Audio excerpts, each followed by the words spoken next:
Je vous invite à inviter à partager avec les amis qui nous suivent de partout dans le monde. D'abord, salutations et félicitations pour le temps de la Sainte Seine qui a eu lieu dans plusieurs milieux. On a vu les réactions de plusieurs, même des témoignages. Que Dieu vous bénisse et que Dieu rende cela plus réel dans votre vie, partout où vous êtes, même si c'est dans les temps de confinement. Donc on a eu la Sainte Seine retournée dans son contexte familial. Et je disais qu'aujourd'hui c'est le grand jour où nous pensons à cette mort de Christ. Et je voulais intituler ma réflexion avec vous en ce jour. Et Jésus est-il mort pour rien? Est-il mort pour rien? Parce qu'effectivement, nous sommes étonnés. Je prends mon étude à partir du chapitre des livres de l'évangile de Luc. Et il me semble au chapitre 23, où il est question effectivement de la crucifixion de Christ, son arrestation, son jugement et sa crucifixion, qu'il y a 5 fois le mot rien qui se retrouve comme en quelque sorte raison de la mort de Christ. Pensez-y. La raison, la chose qu'on a présentée comme cause qui l'amène à être crucifié et à mourir, c'était rien. C'est pas moi qui le dis. Réalisons un petit, nous réalisons le chapitre 23 de Luc est très long. Je ne saurais pas, pour les minutes qui nous sont imparties, lire tous les chapitres. Mais je vous les recommande d'aller relire chez vous. Et prenez le temps d'étudier. Voyez avec moi qu'au verset 4, il est dit que Pilate dit aux principaux sacrificateurs que je ne trouve rien de coupable en cet homme.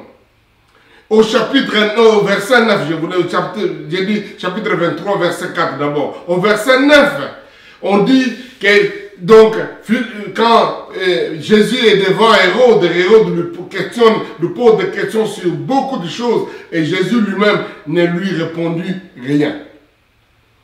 Et nous verrons encore au verset 15 qu'on nous dit qu'Hérode, après l'avoir interrogé, après avoir posé des questions, on dit qu'Hérode non plus, car il nous l'a envoyé, voici cet homme n'a rien fait qui soit digne de mort. Et curieusement, même celui qui est condamné avec Jésus à la croix, c'est-à-dire les brigands, il donne ce même témoignage au verset 41. En fait, il parle à son ami qui s'est moqué de Jésus, qui dit, mais sauve-toi et sauve-nous aussi. Mais l'autre reprenant, donc ils étaient deux, les deux brigands, disait, ne crains-tu pas Dieu, toi qui subis la même condamnation? Pour nous, donc nous deux, c'est justice, c'est clair, la justice est clair que nous méritons ceci. Nous recevons ce qu'on méritait nos crimes. Mais pour celui-ci, il n'a rien fait de mal. Pensez-y. Pilate, Hérode, et même les brigands découvrent que ce type va être crucifié pour rien. Jésus est-il réellement mort pour rien? Pensez à cela, que c'était en fait pour rien. Qu'est-ce que doit être ces riens-là? C'est les riens de quoi? Jésus vraiment n'a-t-il rien fait? Pensez-y. Jésus n'a-t-il vraiment rien fait? Et parfois, quand nous pensons à la dimension du surnaturel, j'aime toujours penser à cette réalité de la création. Est-ce que vraiment rien, c'est rien? Est-ce que rien, c'est vraiment rien? Quand nous prenons déjà la notion de la création, Dieu a fait toutes choses ex nihilo, c'est-à-dire à partir de rien. Et j'ai toujours dit, vous m'avez peut-être entendu plusieurs fois, que rien est tellement puissant, rien est tellement important pour Dieu, que rien est la matière première que Dieu a utilisée pour faire tout ce que nous voyons dans le monde. Donc, avoir rien, c'est avoir la possibilité de tout faire, au fait. Donc, Dieu avait comme matière première rien. Et à partir de ces riens-là, il a fait chacun de nous, chacune des choses que nous voyons au monde, même ce que nous ne voyons pas. Tout ça, ça vient de rien. Donc rien, c'est aussi puissant que nous pensons que c'est rien. C'est pourquoi quand quelqu'un te dit tu es rien, il ne faut pas t'intimider parce que ça peut être plus fort que ce qu'on voit.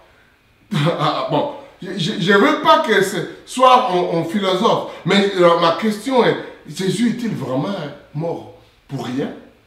Pour n'avoir rien fait? Parce que naturellement on sait que parfois ne rien faire est condamnable. Parce que si vous ne faites rien devant ce qu'on demande une action à faire, on vous demande d'intervenir, de faire quelque chose, et tu ne fais rien, c'est digne d'être condamnable. Il y a des moments où donc, nous ne devons pas nous taire, nous ne devons pas ne rien faire. Parce que c'est en fait laisser libre les mauvaises choses. Pensons-nous vraiment que Jésus a laissé libre les mauvaises choses? Non. C'est d'ailleurs pour ça qu'il doit être condamné, parce qu'il n'a pas voulu ne rien faire, parce qu'à son époque, probablement des gens voyaient des mal et des problèmes que lui voyait, mais il ne disait rien, il ne faisait rien. Et Jésus, pour avoir condamné, pour n'avoir rien fait, alors, donc, il va être condamné. Donc, toutes les fois qu'il y a des mauvaises choses qui sont autour, qui se font, ne rien faire peut devenir condamnable. Mais aussi, ne rien faire peut être un bien. Parce que, parfois, quand on ne comprend pas ce qu'il faut faire, quand on ne sait pas ce qu'il faut résoudre comme problème, ou quand, donc, c'est mieux de ne rien faire. Ça ferait du bien. Que d'essayer à gauche, à droite, et tout tourne mal. Tout ne va pas. C'est ça, malheureusement, le légalisme. C'est lorsqu'on ne sait pas comment se mettre en ordre avec Dieu, et on essaie ici, là, on fait les œuvres. En fait, c'est ça le problème de l'homme. C'est que, ne sachant pas comment se mettre en ordre avec Dieu, pense qu'à force d'accomplir des œuvres ici, là, donc ils vont être agréables devant Dieu.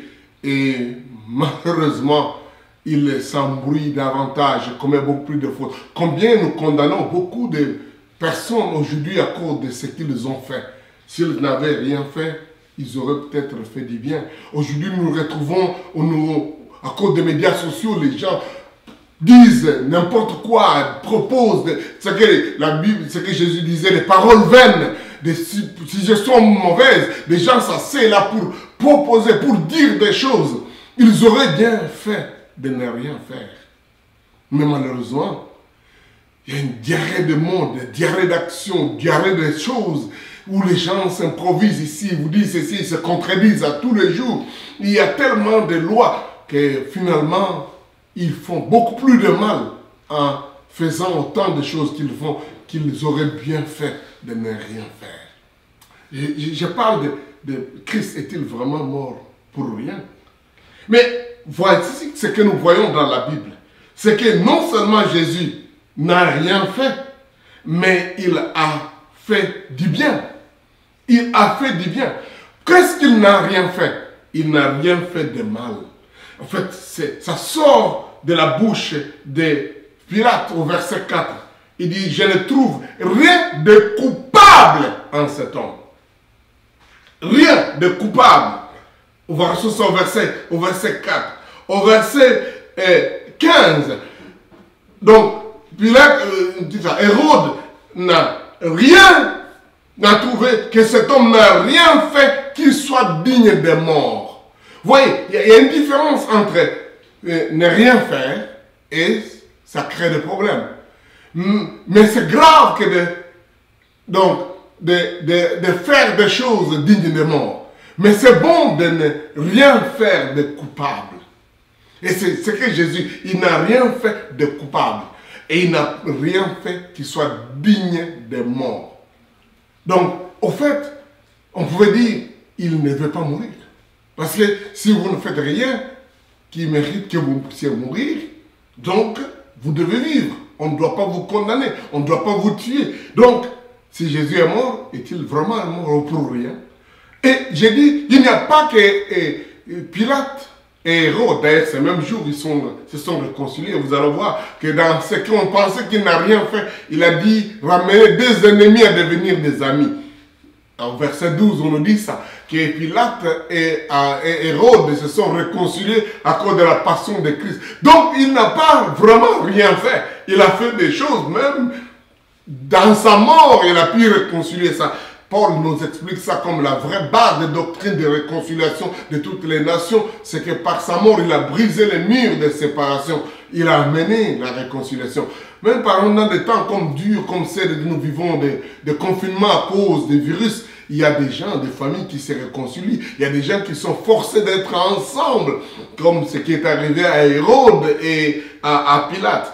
Mais je disais que Jésus n'a rien fait de coupable, n'a rien fait de ce qui soit digne de la mort. Et les brigands a bien dit, il n'a rien fait de mal. Rien fait de mal. Alors, souvenez-vous que Jésus un jour a posé la question à des gens qui sont venus pour lapider une dame qui avait été attrapée en flagrant délit d'adultère. Et curieusement, ces gens-là n'ont pas mené avec qui elle commettait l'adultère parce qu'on en commet avec une autre personne. Et Jésus posa la question à des gens. Celui qui n'a rien fait de mal, celui qui n'a pas péché, qu'il lève les doigts et qu'il jette la première pierre. Et tout le monde a fui, tout le monde a disparu. Donc, ne rien faire de mal. C'est là qui distingue Jésus de toutes les autres personnes. Parce qu'au fait, personne d'entre nous ne lèverait le ton pour dire « je n'ai rien fait de mal ». Même là où on pense justifier, trouver qu'on est, puisqu'on n'est pas parfait, on trouverait qu'il y a quelque chose de mal. Et la Bible nous dit une des caractéristiques de Christ, c'est qu'il n'a pas péché. Il a même un jour défié les gens. De quelle faute, de quel péché m'accusez-vous? On ne trouva en lui aucun péché. Même quand on l'a flagellé, même quand on l'a tué, même quand on l'a torturé, la Bible dit qu'il s'est tué, il n'a pas fait, il n'a pas commis de mal. On l'a trouvé en lui, il n'a pas commis de péché. Souvent, effectivement, quand des souffrances, des épreuves, des difficultés arrivent, et surtout quand on est accusé faussement, quand on devait être innocent et qu'on est culpabilisé, qu'on est condamné, il y a toujours ce sentiment de vouloir se venger et même se fâcher et parler, et faire du mal, penser du mal, réfléchir du mal. Combien plus de gens qui se mettent dans des bureaux d'études, qui sont là pour décider à faire le mal, à voler, à détruire, à laisser prostituer, à calculer. Il y a des gens qui sont assis maintenant devant leurs ordinateurs, leur téléphone, pour calculer quel mensonge je vais raconter, qu'est-ce que je vais dire des choses. Le mal est tellement accroché à l'homme que même pendant qu'on est là, il y a des gens qui leur vie n'est qu'à pour méditer du mal à faire. Et même Paul dit que même il y en a dans le désir de ne jamais faire du mal. Il dit, j'ai la volonté de vouloir ne pas faire le mal, mais le mal est attaché à moi. Dans Romains 9, dans Romains 7, Paul dit que je sais que le bien n'est pas en moi. J'ai la volonté de vouloir faire le bien, mais je ne me trouve qu'en train de faire le mal. C'est ça la difficulté. C'est ça que l'homme, la faiblesse dans la nature humaine, c'est cette capacité de ne tourner que vers le mal. Cette capacité qui a mené les gens à l'époque de Noé, de ne voire de penser que vers la méchanceté, le vol, la cupidité, la prostitution, tout était vers comment générer l'argent, comment faire pour nuire aux autres, comment coloniser, écraser les autres. Les gens planifient, les gens sont dans des laboratoires pour calculer comment diminuer les autres, comment réduire les autres, comment ridiculiser, comment écraser les autres. Parfois, quand ils disent, mais nos dirigeants ne font rien. Non, ils ne font pas rien. Mais ils passent beaucoup de temps pour calculer qu'est-ce qu'il faut faire du mal. Donc les gens sont vraiment imbus de ce mal en eux, qu'ils ne font que le mal.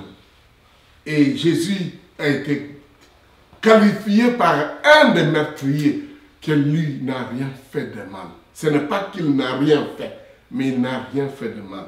Jésus, non pas seulement n'a rien fait de mal, mais il a fait du bien. Et même il est allé au-delà de faire du bien. Il a tout fait. La Bible dit à la fin, parmi les 7 paroles de la croix, parce qu'il a prononcé plusieurs. La première était, Père, pardonne-leur car ils ne savent pas ce qu'ils font. C'est dire, parfois il y a des choses qu'on fait, on ne sait pas ce qu'on fait. Alors, on fait beaucoup de dégâts, on tue les biens, on crucifie Christ. L'avoir crucifié pour Jésus, c'est parce que les gens ne connaissent pas ce qu'ils font. La Bible dit, Paul dit dans sa première épître aux Corinthiens, que c'était la sagesse divine derrière cette mort de Christ. Si les rois, les princes de ce monde avaient connu cette sagesse de Dieu, ils n'auraient pas crucifié le Seigneur de gloire. Donc, ils l'ont crucifié parce qu'ils ne savaient pas ce qu'ils font. Et Jésus vous pardonne déjà dans ce que vous faites sans le savoir. Et là, Pierre dit que vous, avec vos anciens, vous avez fait des choses qu'il ne fallait pas faire. Même quand Pilate n'a pas voulu crucifier Christ, vous l'avez crucifié. C'est pourquoi Dieu, sans tenir compte des temps d'ignorance, appelle tous les hommes à se repentir. La repentance, c'est quelque chose que Dieu offre à chacun de nous quand on a fait des choses dont on ne savait pas ce qu'on a fait. Et Jésus accorde le pardon. Je voudrais que cette période de confinement, cette période de Pâques, cette période, en ce jour où nous pensons à la mort de Christ, il n'est pas mort pour rien. Il est mort parce que nous avons commis des fautes. En fait, c'est nous qui l'avons crucifié. Nous l'avons tué. Nous l'avons amené à cette mort-là. Et ça, c'est sérieux, c'est important. Peut-être pour avoir non seulement assisté à cela, mais encouragé par notre vie, par notre façon d'être. En fait, c'est même pas peut-être, c'est à cause de nos péchés qu'il est mort. Il n'est pas mort pour rien. Il n'est pas mort, absolument, il n'est pas mort pour rien. Il est mort parce que nous avons besoin d'être remis en ordre avec Dieu. C'est pourquoi j'ai toujours dit, donc, c'est important de considérer la valeur de la mort de Christ. Si Pilate, si Hérode, si tous ces autres gens ont trouvé qu'il n'y avait rien, mais en réalité, rien, c'était donc la raison injustifiée pour écraser, pour annuler, pour rendre, donc, qui a été exposée, cette raison exposée pour neutraliser Christ. C'est ça, le rien. Ça, je réfléchis toujours en termes d'acrotis. Rien. Raison injustifiée et qui est exposée pour neutraliser Christ. C'était le rien qui a amené Christ à mourir. Mais il y a aussi une vraie signification de ces riens-là. Christ n'est pas mort pour rien. Il est mort parce qu'il y avait des raisons valables. En fait, de la mort, qui ne pouvait qu'amener à ce qu'il meure. C'était pour nous racheter. Nous qui étions des injustes, des inculpés. Mais aussi pour nous élever à son niveau. Nous qui étions des pécheurs pour faire de nous des enfants de Dieu. C'est comme ça que j'envoie l'acronyme RIEN. C'est pour nous racheter. Ça, c'est le premier R. C'est pour nous racheter, nous les inculpés, nous les condamnés, nous les injustes. C'est ça le I. Et c'est aussi pour nous élever. Nous amener à son niveau.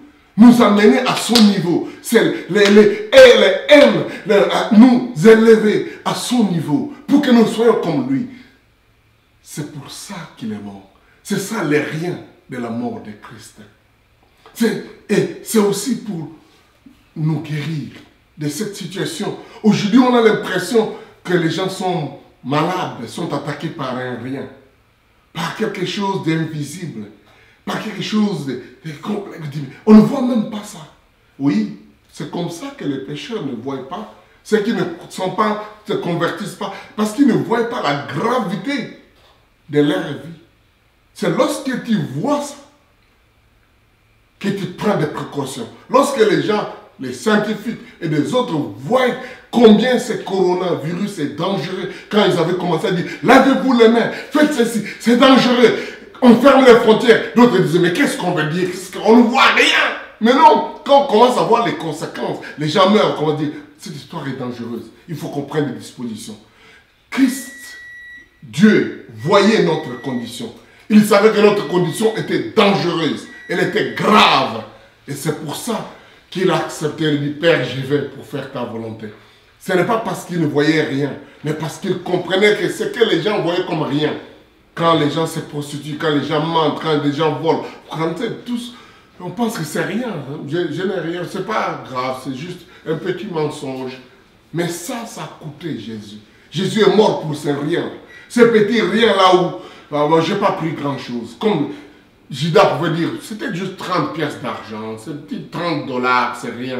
Donc, il prenait ça à la légère, mais ça a coûté la mort de Christ. Savez-vous ça? Qu'un de ses disciples l'a juste trahi en s'entretenant avec les gens et les gens sont contents. Ils disent, bon, on va te donner un peu d'argent. Et beaucoup de gens sont en train de sacrifier et crucifier. Christ est mort pour les 30 pièces d'argent et quand Judas Iscariote a eu. Et quand il y a pensé, il dit, oh, 30 $ seulement, oh non, je dois retourner. Quand il est retourné, ces gens lui disent, nous ne prenons pas. Il est l'argent du sang. C'est peut-être un rien. Hein? Surtout quand on est dirigeant, quand on dirige une nation, un peuple, on est membre dans un gouvernement. Peut-être un petit pourboire qu'on a reçu peut créer des dégâts, des morts de plusieurs personnes, des nations entières, des hôpitaux qui devaient être construits, mais pour un rien. Pour une petite signature, hein, signature. Mais puisque vous êtes là à ce moment de la décision et que vous n'avez pas pris au bon moment, ça semblait un rien. Peut-être parce que vous étiez ivre, parce que vous avez des intentions racistes, des intentions mauvaises, ou parce que vous étiez mécontent de celui qui vous proposait la chose. C'est rien. Mais voyez les dégâts que ça peut créer. Et c'est pour de rien comme ça que Christ est mort. Donc c'est pourquoi... Quand on dit Christ est mort, il n'est pas mort pour rien, mais il est mort pour rien aussi. Parce que c'est rien là, c'est ce que vous aviez banalisé, c'est ce que vous et moi nous avions banalisé qui a amené la mort de Christ. Il est mort pour ça. Et la Bible dit, c'est pourquoi Dieu, sans tenir compte d'ignorance, des temps d'ignorance, appelle tous les hommes à la repentance. Je voudrais que c'est en ce jour où nous pensons à cette mort de Christ à la croix, que chacun pense à se mettre en ordre avec Dieu, à cette repentance où dit Seigneur pardonne-moi parce que je ne sais pas, je ne savais pas ce qui s'est passé, parce que mes péchés ont coûté ta vie. Le sang de Christ n'a pas été versé pour rien. Et quand nous pensons à ça, au pardon de nos péchés, pensons aussi aux maladies, aux attaques sataniques. Christ n'est pas mort pour rien. Quand le diable, quand la maladie arrive, quand le virus arrive comme ça, dans notre position vis-à-vis de ces choses, il n'est pas mort pour rien. Parce qu'en mourant à la croix, non seulement il fut crucifié, mais la Bible dit qu'il a dépouillé les dominations, les principautés, les a livrés publiquement en spectacle. Et il croyait les crucifier. Mais dans la sagesse de Dieu, il y avait les démons, les principautés, les attaques, les maladies, les virus, les coronavirus que Jésus était en train de crucifier.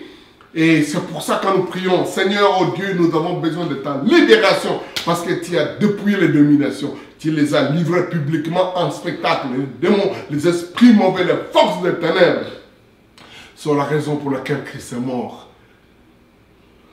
Dans Genèse, chapitre 3, il était dit que la semence de la femme, qui est le Christ, serait mordue dans son talon par le diable, par la semence de Satan. Mais Jésus lui-même, cette semence, écraserait la tête de Satan. Et c'est comme ça qu'à la croix, il a dit, tout est accompli. Il a écrasé même la tête du coronavirus. Il a écrasé la tête de tous ces problèmes, de tous ces maux, toutes ces difficultés. J'aime un verset dans Hébreux chapitre 2, verset 14. Il dit, comme les enfants participent au sang et à la chair, lui, Jésus, a aussi participé. Il est devenu chair, corps, âme, comme nous. Et il a, par sa mort, alléluia, c'était un vendredi, par sa mort crucifiée, il a anéanti celui qui avait la puissance de la mort, c'est-à-dire le diable. Et il a délivré tout ce qui était toute leur vie retenu dans la crainte de la servitude de la mort. Ce n'est pas pour rien. Ça peut sembler, c'était pour un rien. Les rien là que nous avons de considérer, mais c'était pour cette grande délivrance. C'était pour écraser, anéantir, rendre rien les diables que Jésus est mort. Oh, j'espère que ceci devient une réalité pour toi, si tu peux dire, Seigneur, je comprends.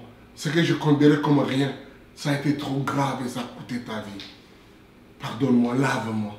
Je voudrais que, en ce moment de confinement, en ce moment que nous voyons la valeur, c'est ça.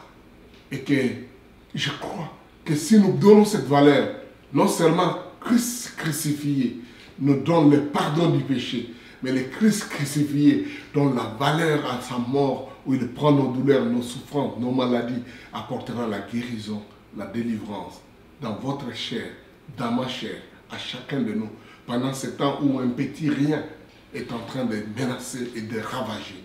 Que Dieu manifeste sa puissance. Seigneur, merci. Parce qu'on se rend compte que c'est avec raison que le monde disait, tu n'as rien fait du mal, rien de coupable, rien de digne de la mort, mais ils t'ont quand même crucifié parce qu'il y avait plus grand que notre petit rien, notre silence, nos actes, notre négligence. Il y avait ce grand problème qu'on ne pouvait rien faire pour se mettre en ordre avec Dieu. Parce que nous étions perdus, tu es mort. Et la Bible dit aussi, c'est parce qu'on ne pouvait pas faire face au démon, Satan. Mais toi, tu as pris l'option de l'écraser. Les démons ont été détruits. Le diable est anéanti. Les principautés dépouillées. Nous voulons accepter ça comme ton don de notre part. Et nous entrons dans cette victoire avec toi. Nous triomphons des œuvres des ténèbres, y compris les coronavirus. Nous triomphons de ces attaques sataniques au nom de Jésus. Je te bénis, Seigneur. Tu n'es pas mort pour rien, Jésus. Tu n'es pas mort pour rien. Je crierai, je parlerai. Je voudrais que mon frère et ma soeur disent, tu n'es pas mort pour rien, Seigneur. Tu n'es pas mort pour rien. Pour que moi je reste esclave du péché, esclave de la maladie, esclave de la souffrance. Tu n'es pas mort pour rien, Seigneur. Oh Dieu, en ce jour, je crois encore, j'accepte cette réalité. Tu n'es pas mort pour rien. Et que ma vie reflète que tu n'es pas mort pour rien. Qu'aujourd'hui, nous repartions sur de nouvelles bases. Et quand nous verrons des frères et des sœurs convertis qui s'associeront et marcheront avec toi, Seigneur, nous dirons, tu n'es pas mort pour rien. Tu as racheté mon frère, tu as racheté cette frère, sœur, tu as racheté cet ami, tu as racheté ces dirigeants, tu as racheté notre monde. Tu n'es pas mort pour rien. Prouve-le encore, Jésus, Seigneur. Tu n'es pas mort pour rien. Merci, Seigneur. Merci, Seigneur. Alléluia. Au nom de Jésus. Amen. Alléluia. Faites-nous faire des témoignages qui prouveront encore davantage au monde que Christ n'est pas mort pour rien. Nous avons reçu des bons témoignages d'une sœur qui avait une tension très élevée hier et après la Sainte Seine, immédiatement sa tension a baissé et est devenue normale. Ça, c'est une preuve que ce qu'on a même fait hier n'était pas pour rien. Christ n'est pas mort pour rien. Ce n'est pas pour rien que nous avons ces sessions. Partagez-les avec les amis et faites-vous abonner à notre page et chaîne de YouTube. Comme ça, nous avons davantage de gens qui vont aussi être bénis. Ce n'est pas pour rien que ces choses se font. Que Dieu vous bénisse. À demain. À demain. C'est le grand jour, c'est le jour de